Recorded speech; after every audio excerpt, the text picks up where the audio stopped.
this. All right. Is that a task cam? This is not. This is the Zoom H4n. Yeah, fascinating. That it is. Here we go, guys. Welcome to another edition of the Getting Real with Zeke podcast. As always, we're here. This is the weekly talk show where we talk about the origin stories of people whose name you might recognize, but whose stories you might not know. This week is no exception because we have an exceptional guest, and that's right, I am saying exceptional, because we're going to deconstruct the very specific world of safety, and even more specifically, bus safety, because we have a very special guest. We have Officer Horning here to share and impart wisdom. And not only is he imparting wisdom, but he played an important part of my life. When I went to Boston College, my freshman year, I was at the Newton campus. The Newton campus was probably a mile and a half away from the main campus of Boston College. It was the former Newton College. And it was pretty much exclusively for the law school and for freshmen. And I was one of those freshmen that was bussed off there. And that campus was only accessible by bus. And so, of course, we had to address bus safety, among other things, because, we were a bunch of idiot freshmen who were away from our homes for the first time. And you know what? That's when Officer Horning first entered my life. So it's been a long time, but welcome to the podcast. Welcome back. I appreciate that, Zeke. I appreciate that very much. And I actually had forgotten. That's how far we go back. Oh, yeah. It's definitely been a while. Wow. 1997 was a long time ago. 97. Yeah. Wow.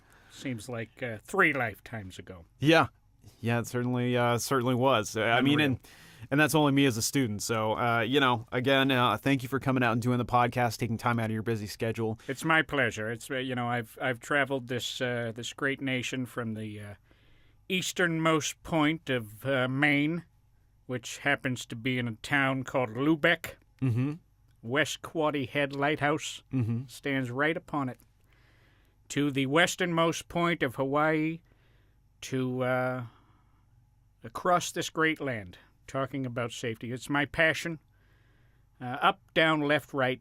It's my passion. Excellent. I appreciate that. I want to talk a little bit about your passion. How did you get started? What makes you qualified as a safety expert? Why, what is I know you as a bus safety expert. That's true. That is my particular niche. Okay. That's true. Well, I have mentors. We can talk about them. One major mentor. But I don't want to start on a downer note. But at the age of 18, fresh out of, I graduated high school early. I was very highfalutin in terms of my focus on my studies. Mm-hmm. Graduated early. Did summer school, night school, everything I could just to get onto the force. I wanted to get out of high school. I wanted to be a police officer with a high school graduation, a high school degree. But I wanted to get on the force. And that was always my calling. That was always what I wanted. Now, did you know from a young age, like 5 years old, that it was just like, this is what I want to do? My parents, God bless them, they had all the toys, the tin badges, the guns that at that time actually looked like a gun. no orange safety tips on there, nothing like that. No, they should have been. No. But, we had the toy guns, and we had the, I say we because I had a friend, Sean. We would play, and that became my passion. But, like I said, not wanting to start on a downer, I lost my son in a bus accident. He was 4 years old, and, not a day goes by. I don't want people to hop on a bus and feel safe that they'll be able to get where they're going. And that led to that particular focus. Sure. I think every police officer worth their salt is focused on safety. Sure. But bus safety was brought about by the loss of Matthew. I'm sorry to hear that. I'm sorry for the loss of your son. Well, he lives on in my focus. Absolutely. Each time I talk about it, it is to honor him and everyone else who's perished on a bus. Of course, and that's a touching tribute to devote your life towards your son. Yeah. I hear from your voice you're from the New England area. Yes. Yes. Specifically, what part? Well, I was born in Boston, and spent a good time in Newton. So that we have that in common. I spent the lion's share of my career in Natick. It's a small town in suburban Massachusetts, Natick.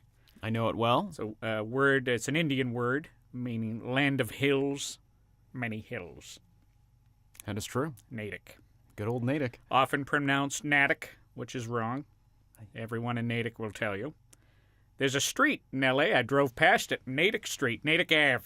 Really? Yes, I drove past it It's in Sherman Oaks. Oh, okay. Yeah.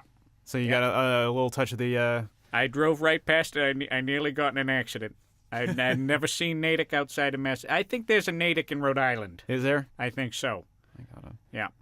Excellent. Well, tell us a little bit Formed by John Eliot in the 1600s. Oh, Natick? Yep. Natick was? Yeah. Okay. Eliot Church is still there. Yeah. Lots of good stuff still in Natick. Yeah. Okay. Well, talk to us a little bit about bus safety. Park Street ice cream. And why you're an expert. Agostino's. Mm-hmm. Yeah. All still in Veal Natick? Parmesan. Oh, yes. I'm sorry. I get fixated when I'm there. No, I mean, I understand. I mean, whenever I think about my hometown, I can go on and on about some of the amazing The Veal places that are still Parmesan there. is just something unmistakable. Are you more of a veal or a chicken parmesan guy? I'll do the chicken. I know veal is a bit of a hot topic, but I can't not, if you know what I mean. I can't not. Absolutely. I've My spent- eyes, whenever I see a menu and it's on there, I go straight towards it. Yeah. That makes me a bad person, so be it. Anyway, so you were asking? I was asking you about, tell us a little bit about your expertise in bus safety. Well, I think the first, what makes me an expert is probably my vast focus, hyper focus, if you will, on the subject. I've traveled the world, really the world, but mainly the United States, talking about it. I have a carefully compiled list of behaviors detrimental to good bus safety that form the crux of my traveling safety lecture. Basically, I have scrutinized the activities one could engage upon on a bus, looked at them through what I like to call the bus prism. The BP, if you will. I BP it. I look at it from left, right, forward, center, back, and through, and basically determine this is detrimental to good bus safety. Yeah. It's up to 365 items at this point. Usually I don't do that complete list in a lecture. We would be there until Christmas. of course. So I have the highlights, which I usually do in the lecture, and then people who want to delve into it further, they can actually pick up Bus Safety Brought to You. It's a DVD and audio CD. I always get these mixed up. DVD's the one you watch, CD's the one you listen to. Yes. Basically, I'm a vinyl man myself. So I haven't had it pressed to vinyl yet. That would actually be a real treat. But Bus Safety Brought to You is the full treatise. Vinyl is making a comeback.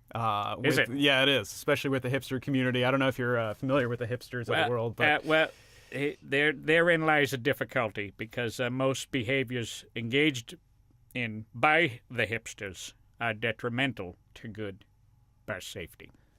Wow. Unfortunately. Okay. Well, I mean, I guess Not that's sort listening to vinyl, that would not be one of them. Right. But practically, probably everything else. That they do. Yeah. Right. Yeah. So, I mean, I guess that sort of begs the question. You talk about DVD and CD. We find ourselves at YouTube Space LA, which is just This is fascinating. This is the cutting edge of technology here. There's a great deal of commotion here. Yes, today there also happens to be a great deal of commotion. There's 1,000 or about to be 1,000 people pouring into the lobby today. I wonder if some of them may be busing in. It's possible. It's possible. It's certainly possible, but this Certainly being there LA, are bus spaces. I saw, which There is are. good. It's good to have bus spaces. That's probably an important part of bus Yep. safety is having Yep. a specific parking spot. Hopefully, they can evacuate. That's one thing I would love to do with you, Zeke. Unfortunately, I don't have with me a bus today. Normally, we would go out to the buses to practice evacuation procedures. Probably been a long time Oh, since you've practiced evacuation procedure on a bus, I would say. I would say it would be fall of 1997 is probably the last time I did that. There we go. So it's been a while. So take us through what your typical lecture, would you call it a lecture? Oh, or yes. It's a safety traveling seminar. The Officer Horning Traveling Safety Lecture. Oh, break Bus it down safety for us. What is the typical seminar? Is it like a 45-minute lecture with Q&A? It's Or, like, what is usually it? 7 hours. Oh, Yep, wow. Yep, it's usually 7 hours with small group discussions. We'll go through my list of behaviors detrimental to good bus safety. Mm-hmm. We would generally break out into small group discussions. I usually will, in effect, deputize if I do it at a school, which is often where it's done. I will deputize various teachers that I determine through a painstaking process that they can lead and captain those small group discussions. We'll do role playing. Mm-hmm. It's difficult to have a child play the bus, so we will often have a larger, usually a janitor, somebody with some heft, Mm-hmm. will play the bus. And then we'll actually go out to an actual bus to practice evacuation procedure. Oftentimes I'll bring in a crane and we'll lower the bus onto its side, which is So do you quite a bring thing. your own bus as like this part of like almost like the traveling I circus? It comes into town. when I you have- used to have a bus. Okay. Yeah. I cut you off. No, Oh, I was just saying, do you travel with your own bus? And it's almost like the carnival coming to town, where it's like you have your crane, you have your bus, you have all these elaborate scenarios. So it's just sort of plug and play, or do you have to sort of deal with individual school districts and hope that they have everything you need in order to make your presentation? It's a good question. I used to travel with the bus. Yeah. I don't anymore. Here in LA today, I'm doing a West Coast tour. I will use a local bus at this point, and I won't lower it on the side, unfortunately, unless I can engage a crane operator. In which case, it really is. You see, when a child looks at a bus on its side, there is really, it's large. It's a powerful image. It's exactly. They're never going to shed that image. Mm-hmm. You see, and that's why I think I turned a corner when I started lowering the buses onto their sides. That was a turning point. What inspired you to sort of do that? Well, I mean, that's what happened on the day I lost Matthew. Oh, So that was it was a bus tip.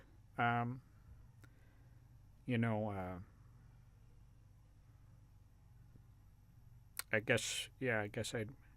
Now that you mention it, Zeke, I never deconstructed that, but that is probably the lingering image that I went for. And then, like I said, whenever possible, I will lower that damn thing onto its side. Like a tipped cow. right. So for your average, so when people see the tipped bus, that's obviously a powerful image, right? Yeah. Obviously, you feel like it's a very effective technique. Oh yes. Well, for one thing, the evacuation is then very different in a tip scenario. You can have your north evacuation through popped side windows, and then your rear evacuation from the emergency door. Sure. So, and then the north evacuation, you still have a problem. You're Sure. on top of that damn beast. Yeah. You got to dismount the beast. So, it's always very engaging. Like I said, the children who can do at least 2 or 3 pull-ups, we'll let them do a north evacuation, and that because you never know when that rear door could be there could be a problem with the rear door. Sure. Does your seminar cover all sorts of different sizes of buses? Because, I've seen buses, private luxury liners that look like, tour buses. And then Like I've also a Will seen... Smith sort of scenario. Yeah, absolutely. That fold out to 2 and 3 stories Sure. versus, some of these smaller buses that are out there. I call them the Optimus Primes. Yeah. Yeah, the Optimus Primes. Unfortunately, they're very, very expensive to engage for a lecture. If I'll do a 7 or 8 school-wide, massive safety lecture, probably one every 2 years, we might bring in a specialty bus of that nature, an Optimus Prime, or a something of that nature. Right. And you can still run... I reached out to Will Smith. He snubbed me horribly. Really? Yeah, I would not have pegged that, for somebody who has children. But apparently he just lets those two run completely amok. According to their Twitter feed, it sort of seems that way. It really is. Yeah. It really is. So, so you've obviously been doing this a while. What trends have you sort of seen over the course of the decades that you've been doing this? Has bus safety been improving over the years, or is it in a decline? Well, both. Actually, I would say both. When I started my career, unfathomably, buses did not have safety belts. That very basic safety item, which existed in other vehicles. Virtually all other vehicles. Suddenly, we don't have it. When we are busing our most precious cargo, we have no safety belts. It was as if people felt we had to go out into the woods and smelt for ore for these buckles, and we had to hand knit the straps. I mean, what was the problem? Right. I was screaming to anyone who would listen.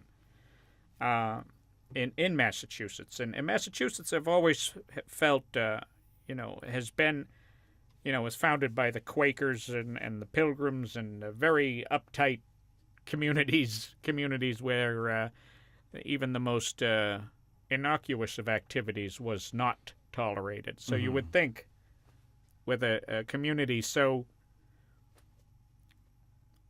tight in the area, I'm yes. The reference yes he's making the international sign for butthole. Yes. So, well, I didn't want to say it. No, because, it's okay. I can say it for you. You can say it. Yeah, absolutely. Yes. An anal retentive. There you go. That's probably yes. To not have restraints on a bus. So when we cracked that nut, our collective efforts. At that time, I was working with my mentor, Officer France. It's Frantz, not the country. Officer France. Ephraim France was his name. Middle name was Dorchester. I know. Ephraim Dorchester France. That's a name. I know. EDF, we called him. Was EDF. he born with Dorchester as a middle name, or was that? I don't know. Or he may have adopted it to try to fit in. Maybe. A lot of his story is lost to the ages. Sure. But I had him. You'll hear him if you if people purchase the DVD CD, Bus Safety Brought to You. You'll be able to hear Officer France. He participates, and it was his final performance. Just a few short days later, he did pass. Very, very old. He was old before old had a definition. Where can people get the DVD CD if they're looking to buy it? Well, we hope that they are. It's kind of like the heart of the safety lecture taken home to you, Bus Safety Brought to You. They can go online on the intranet. Over to thickskincreations.com/stoa. Okay. www.thickskincreations.com/stoa. And they can get the DVD CD over there. Yes, it's DVD CD two disc set. Oh, it comes in a combo pack. It's a combo pack. That's right. I have one for you. Oh, excellent. It's a combo pack. You see, you get the stop sign, on the DVD, Yeah. and you got the yield sign on the compact disc, which I thought was clever. I like that. I didn't make a lot of these decisions. I didn't make.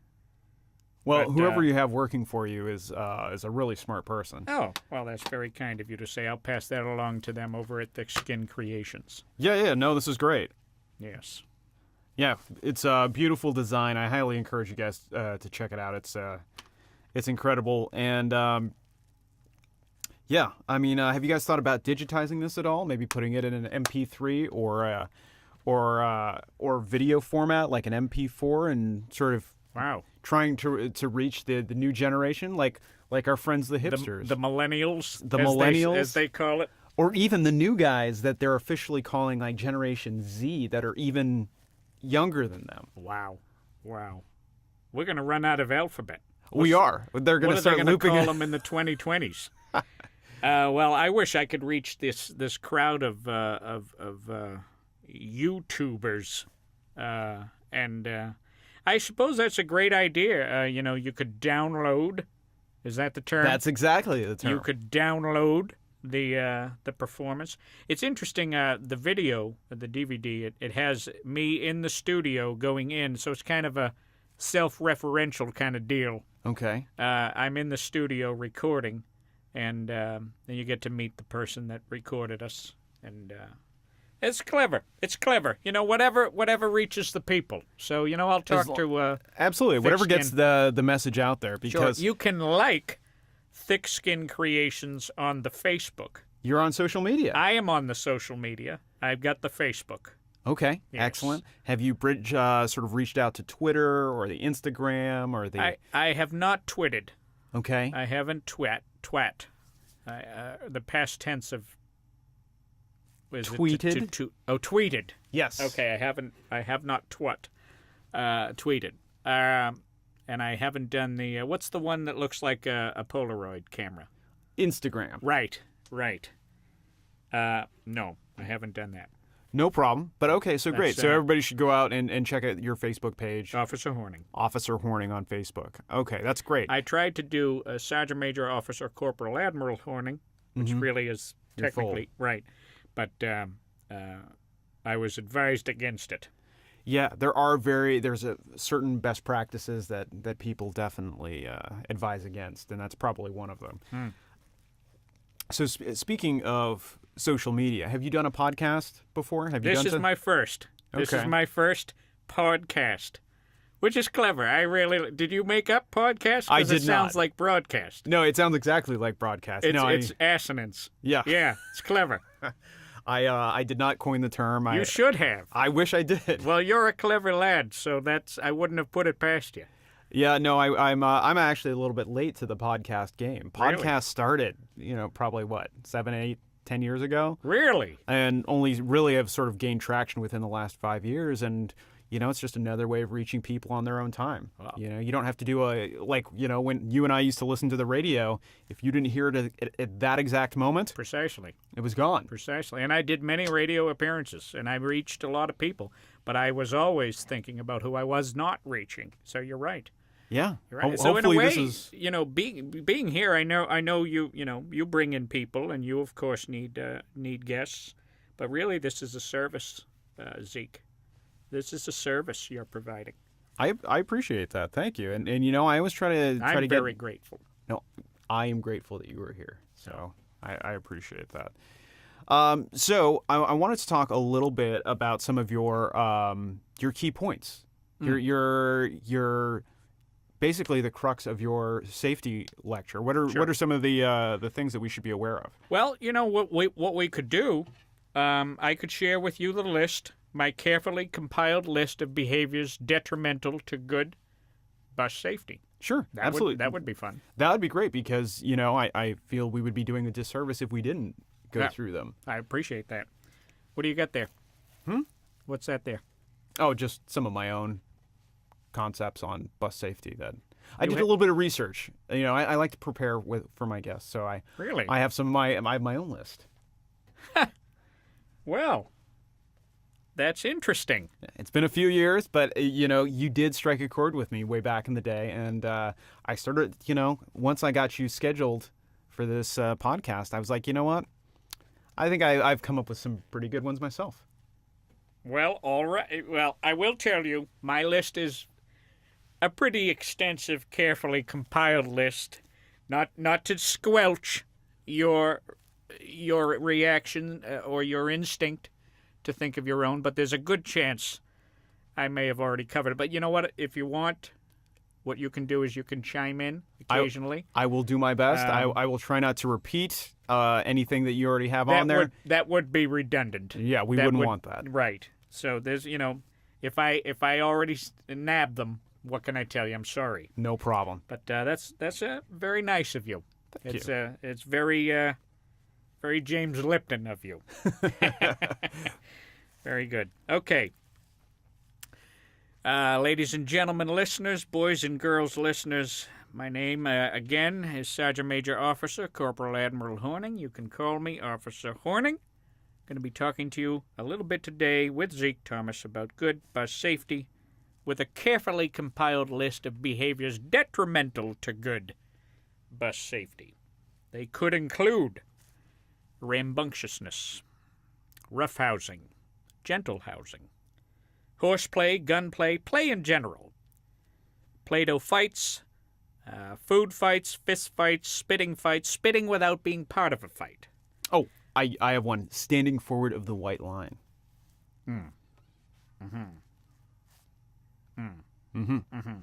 Okay, thank you. Yeah, no problem. You have alerting the driver to non-existent dangers, alerting the driver to actual dangers while not being specific, alerting the driver to the elevation of his or her fly, engaging the driver in unnecessary conversation, engaging the driver in a fencing duel, engaging the driver in any kind of duel is really not a good idea. Engaging the driver, as in a proposal of marriage. Standing forward of the white line, in case you've already forgotten. Okay, I haven't, but thank you. You're very welcome. All right. Loud mouthing, loud yelling, loud swearing, loud screaming, loud singing, loud exclamations of joy, inciting riot, being a laugh riot, playing a laugh track, running track, pushing, shoving, shoveling, trying to start a wave, trying to start a new fashion trend, trying to start one of those hey ho's like at a Sinbad concert. Doing loud impressions of Sinbad. Whistles, wolf whistles, impressions of Willie Nelson. Cat calls, cattle calls, close calls, near misses, far misses, yelling at the misses. Standing forward of an off-white line. Yes. Claiming to have forgotten one's bus fare, claiming to have forgotten one's name, claiming to have forgotten one's home, claiming to have forgotten the second verse to "O Come All Ye Faithful" and getting your fellow passengers to sing it along with you in order to remember. And this goes for when the saints go marching in, I love a parade, working on the night moves, leaving on a jet plane, and feelings. Singing everybody was kung fu fighting, getting everybody to do actual kung fu fighting. Standing forward of a line that has been taking on a bit of a gray tinge because it was once white at one point. Telling bad jokes, telling good jokes, telling jokes but forgetting the punchline, telling knock-knock jokes, knocking up, noogieing, nitpicking, lollygagging, bellyaching, rubbernecking, exacerbating, or masturbating. Standing forward of a red line, in case we ever change it. Right. Okay. Angering, lingering, loitering, littering, kitty littering, jitterbugging, really any form of swing dancing, including the Lindy Hop, the jive, the Balboa, the shag. Standing facing backwards while being forward of a white line. Well, that's just confusing. Being impersonal, being too personal, being interpersonal, being difficult, being inaccult, throwing gum, throwing shoes, throwing one's own feces, throwing a curve when I clearly signaled a slider. I really hate that. Throwing small woodland creatures, or throwing up. Sitting? Sitting forward of a white line? Sitting. Forward. Of the white line. Yeah. Should be on the list. Parking, porking, puking, preening, primping, or pimping. And I didn't want to squelch you, but standing forward of the white line, it is on my list. Son of a bitch. Yes, it's the last one, but it is on. Obviously the most important one. I do like sitting forward of the white line, though. You didn't have that one, did you? I did not have sitting forward. That is a of the white line. variation that you didn't have. I did not have that deviant.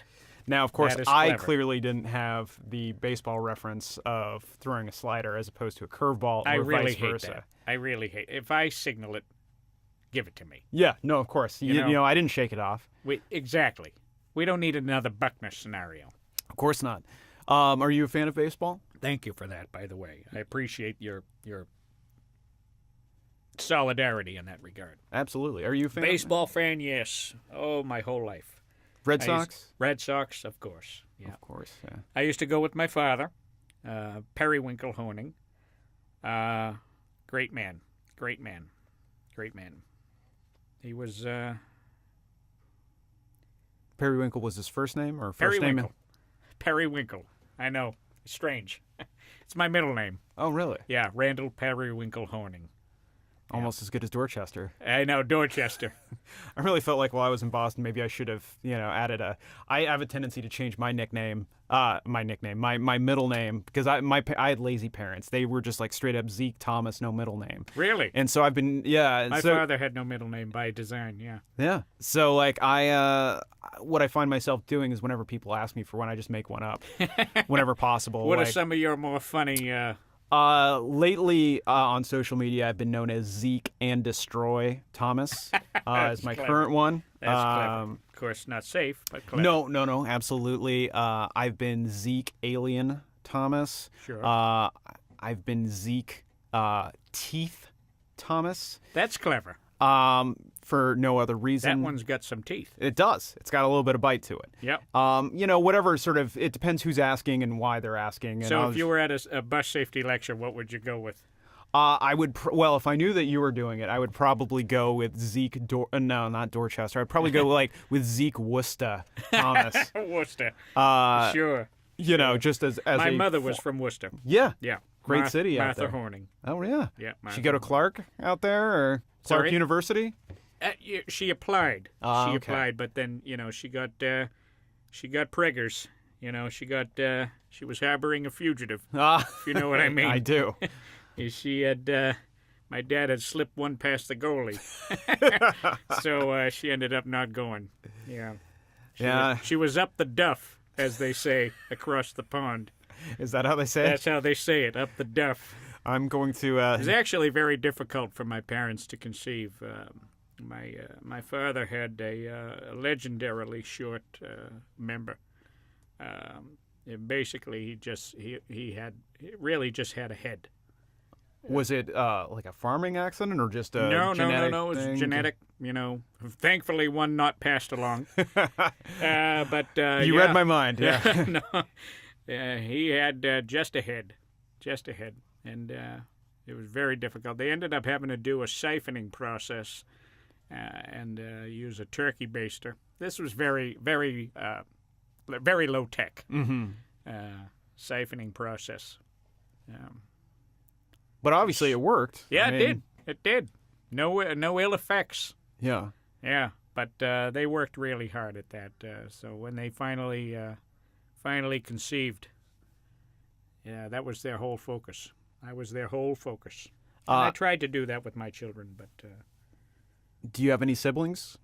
no siblings. Just you were an only child? It was a literally one-shot deal. Yeah. Well, my poor father really could never quite get in there. Yeah. Yeah. So I noticed that you had a lot of sports metaphors in your list. Are you a big sports fan? Big sports fan. I don't follow the Patriots. I'm done. I'm done with the Patriots. You deflate a ball, that's unsafe. Sure. But filming your opponents, that's safe, right? Safe, but I suppose it is safe. Then you're more prepared. There's, football. It took me a long time, but I had to really face the disparity of so violent a sport with my focus on safety. Sure. So, I really had to let it go, and I thank Tom Brady for that. I just, he nudged me over the edge. I'm finally done. Basketball, I've been done ever since everybody in the NBA basically became a baby. It should be called NBAB. It's ridiculous. They're overpaid, underworked, overpaid children. It sure seems like it. Yeah, give me the old days, the Danny Ainge, the Larry Bird, going up against the old school Lakers. Give me those days any day of the week, twice on Sunday, and occasionally 3 times on a Sunday on alternate moons. Give me that. Those were real sportsmen.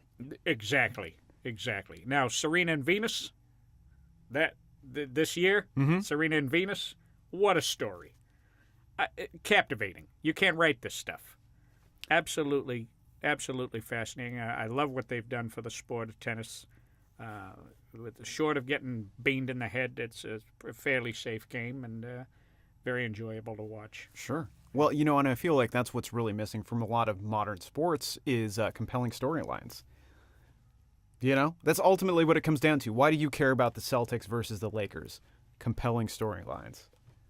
I got goosebumps. Zeke. I can see them. I cannot tell you how much I agree. You can't be more in agreement than I am with you right now. That's science right there. Whew. Look at that. I'm looking. I mean, that's incredible. They stood up almost vertical on that one.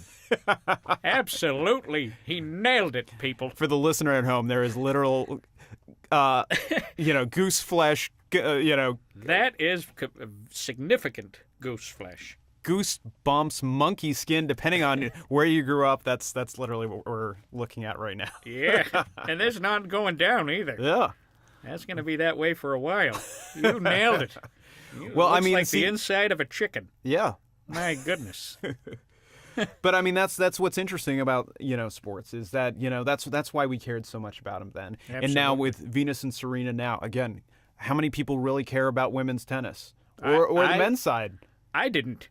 Right. I didn't. But here I am, cheering. I cried when they played each other. Yeah. A cop cried when 2 women played tennis. Who would have thought? Really. It's pretty beautiful. That's compelling right there. You know what I really love? I love when they sign the balls and hit them into the audience at the end. What a class act. Exactly. What a classy gesture. I appreciate that. Well, we are rounding third on the podcast here. And there you go. Rounding third. Exactly. We love the sports metaphors here. So one of the things I like to do is solicit advice. Because as we've sort of been deconstructing like what you do to be successful, one of the things we like to do is have people leave here with actionable advice. What advice would you have? Clever. That's smart. What advice would you have for someone who wants to get into either police work, specifically safety work? What advice would you have to the kid who's off in Natick right now? And it's just like there's a glimmer in his eye of what he wants to do, but how does he get there? What would you recommend? And also say there's somebody who's at the academy right now and they want to get to the next level. What advice would you have for them? Well, I'll speak to the idea of somebody at the academy first. Speak to somebody who's climbing up the ranks. One thing I've always everybody loves a good joke, I love to laugh, don't get me wrong, but police work is serious work. And I had a buddy on the force, Arthur Fritakis. He was on the force. Basically, you don't get much more. I know I get the accent, and I'm from Newton, Natick, Boston, and all of that. But Arthur Fritakis, he was a dyed-in-the-wool masshole, what we call a masshole. The guys, we all did an impression of Artie. I'll do a little bit of Artie for you, and you'll get the idea of what I'm trying to say. Basically, he was like always foul mouth. Now I'm going to swear. I can't do Artie without doing the swears. That's A-okay. But yeah. I'm coming to my point. Of course. So seriously fucking flawed system here. I can't even get anything friggin' done over here, and this guy's a fucking asshole, and this guy's a fucking asshole, and this fucking guy over here, he fucking sucks. This is basically, that's Artie, okay? Yeah. Now, and forgive me. I feel like for the I know language. Artie. Yeah. You can't be an Artie Fritakis. You really can't. Everything is what can't be done. I can't do this. I can't. It's negative. Mm-hmm. A police officer faces the most despicable, disgusting dregs of this society in order to protect those who are not. Mm-hmm. And we are steeped in the negative constantly. Mm-hmm. We're a tea bag in the hot water of negativity. And it claimed Artie. Mm. And with that constant negative focus, he went out one day. He took 17 rounds in the head because he was negative. 17 rounds in the head. That is a death. Wow. His head was completely indistinguishable from a human at the end of that barrage. Mm-hmm. And it is directly connected to his negativity. So, to those out there at the academy, you have a very strange task ahead of you, to stay positive while facing the most I pulled 2 baby twins out of a dumpster on Christmas Day, and I was positive. We can focus on the piece of crap that left them there, or we can focus on the fact that I found them and that they went on to have a life. That's incredible. It's every day is a challenge. Mm-hmm. To be positive or negative. So that's what I say to those who have already decided to face the challenge of being a police officer. Be positive. Stay positive. Absolutely. Got it. And then, of course, that's good advice, really, no matter where you are, no matter what you've decided to do. Absolutely. And that's something, too, that sort of, as the more we do the podcast, the more we come across that, there's certain themes that come across almost universally. Really? Be positive. Really? Work hard. Be tenacious, have grit, those sort of things are sort of universal. No matter your career, that's sort of what, comes through everywhere to people who want to get to the next level. And it doesn't seem like there's anything different in the world of police work and safety. I couldn't agree more. I got more of the goose flesh. Wow, this has been wonderful. This has really been one. I don't know, again, I don't know how much you get your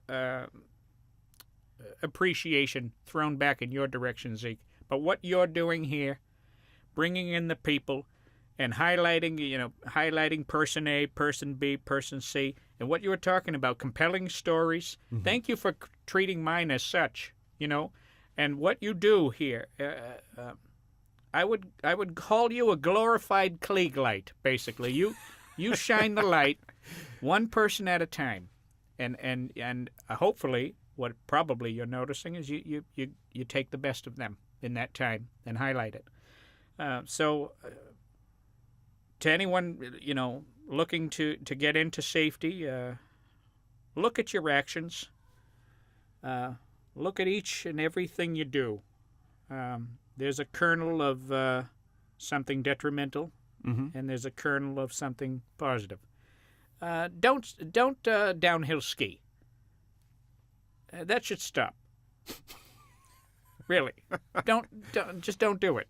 Why are we even doing this? It's a pretty crazy idea. It's insane. If someone had come up to me and said, and skiing had not been invented, and they said, "Here's my idea. I want to slide down this hill on waxed pieces of wood and or fiberglass," I would tell them that they're crazy. Absolutely. And it's even worse with the snowboarding. Mm-hmm. That's even more worse because now you don't even have your legs. That's true. Anyway, don't ski. On top of that, just look at your actions, look at your lives, have a little bit of judgment.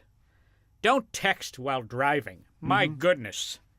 My goodness, we've talked about the Instagram and the tweets. All of this can wait till you get home, folks. All of it. Mm-hmm. You know, when I lost Matthew in the bus accident, that was before anybody had any type of communication device besides a CB. Mm-hmm. And we had enough of a challenge when people were drinking, getting behind the wheels. Now you can be sober and causing the same problems because you're checking a goddamn Facebook status. Shut off your alerts. Silence the goddamn thing. Focus on the road. You know, I'm sure this isn't the note you want to go out on. But, geez, don't ski. Don't text while driving. This is basic. I mean, think about it, people. This is basic. Focus on what you're doing. Really, please. Please. You take your life and the life of others in your hands every time you get behind the wheel. That's true. This is not Minority Report. You don't jump in and tell it where to go, which is a terrible fucking film. But pardon me. Here I am, Artie Furtakis. I Artie Furtakis'd it. It's a terrible movie. Terrible movie. I don't know what they would. They had all kinds of possibilities there. They went nowhere with it. Well, it's a good thing they're making a TV show. I know. I saw that I drove by it the other day when I drove past Natick Ave. Well, you know what? Let's say this: work hard. Sure. Be positive. Absolutely. Don't downhill ski. Please. And there you have it. That's the sage advice. That's a good starter set. Officer Horning, thank you so much for doing my podcast. I hope we get to do it again soon. I would welcome it. Thank you so much.